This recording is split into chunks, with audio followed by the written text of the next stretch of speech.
Corey, what are the examples of the workflows that can be done more efficiently and should be in the cloud, and what maybe should not be in the cloud and maybe more done on-prem? It's a great question. I think that, this panel and a number of panels that I've been on and over this last several years tries to tackle that same question. It's like, when is it ready to go to cloud? Um, and I always kind of like, I guess, preface the question by saying, like, when do you want to go to the cloud? Like, when is it safe for the business to make that transition, right? So it's really more that, gaining confidence in cloud is actually the platform you want to use to scale your business. And obviously there's a CapEx and OpEx kind of conversation there to be had with both your finance group and your production teams, et cetera. But a lot of the higher tier events are still going to be very much centered around the truck world, because that's where the confidence, that's where people feel like they can walk into a truck and it's this very same show as they did last year at the same time. It's not revolving into working on a new workflow or a new piece of technology.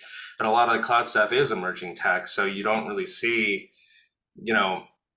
a huge push to do these large scale REMI environments. Like, it'll be a while before we do a Masters or we do another Super Bowl on, a cloud-based system without gaining that confidence. But I think that the REMI model, as we continue to bite off those chunks, so to speak, and gain the confidence, within 5 years, maybe we're doing 165 camera switching in cloud. But I don't know that the tech evolution is quite there yet that breeds that confidence. So that said, what we've tried to do, at least on the sports side here at Paramount, is using cloud to our advantage in terms of doing distribution, packaging, the captions, play out. The Galazo network that's on the screen behind me is 100% digital native, digital linear network. So the only thing live that's coming in to this network is essentially our studio shows from our facilities,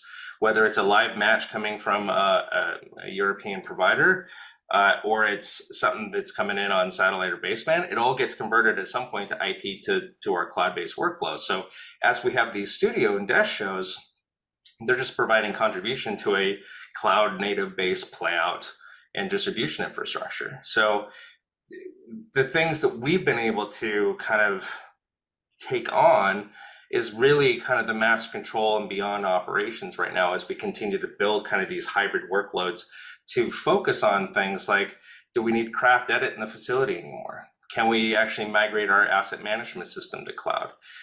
Can we've already proven with Zixi and other providers out there, and Martin would be the first one to say that a lot of the digital transport, the stream aspect, the packaging of that, whether it's going to YouTube or Twitch or somebody else's channel, all of that stuff has been around for almost a decade or more now.